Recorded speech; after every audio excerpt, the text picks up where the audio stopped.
New Relight opticals and computerised I clinic. हमारे यहाँ Sarojini hospital के आई स्पेशलिस्ट डॉक्टर अवेलेबल। अपनी आंखों का मुफ्त मुआयना करवाइए। जी हाँ।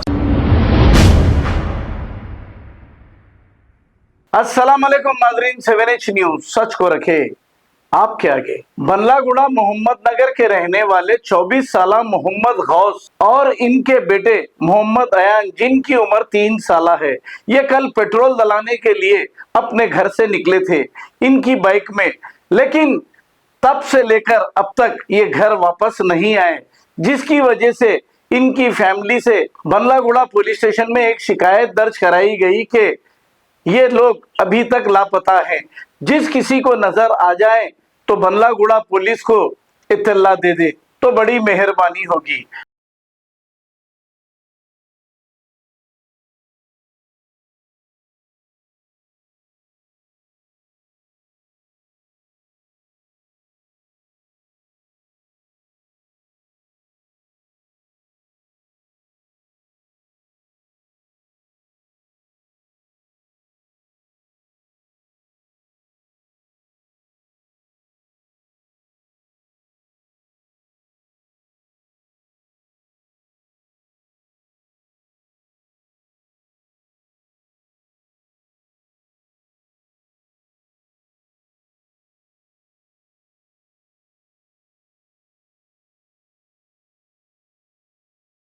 New Relight opticals and computerised I clinic. हमारे यहाँ सरोजनी हॉस्पिटल के आई स्पेशलिस्ट डॉक्टर अवेलेबल। अपनी आंखों का मुफ्त मुआयना करवाइए। जी हाँ। Sunglasses 99 onward, any number glasses from 250 onward, contact lenses any colour ₹99 onward. जो हजरात 60 साल की उम्र से ज्यादा है, हज और उम्रा जाना चाहते हैं, उनके लिए बिल्कुल free number glasses, free home delivery और free eye checkup. New relight optical, Talab Katta, main road, opposite to Baba Bahauddin दरगाह। मोबाइल 9848392127। खबर है शहर की, खबर है गाँव की, खबर है सारी दुनिया की। 7H न्यूज पसंद आए तो लाइक कीजिए, शेयर कीजिए और सब्सक्राइब करना ना भूलें। 7H news.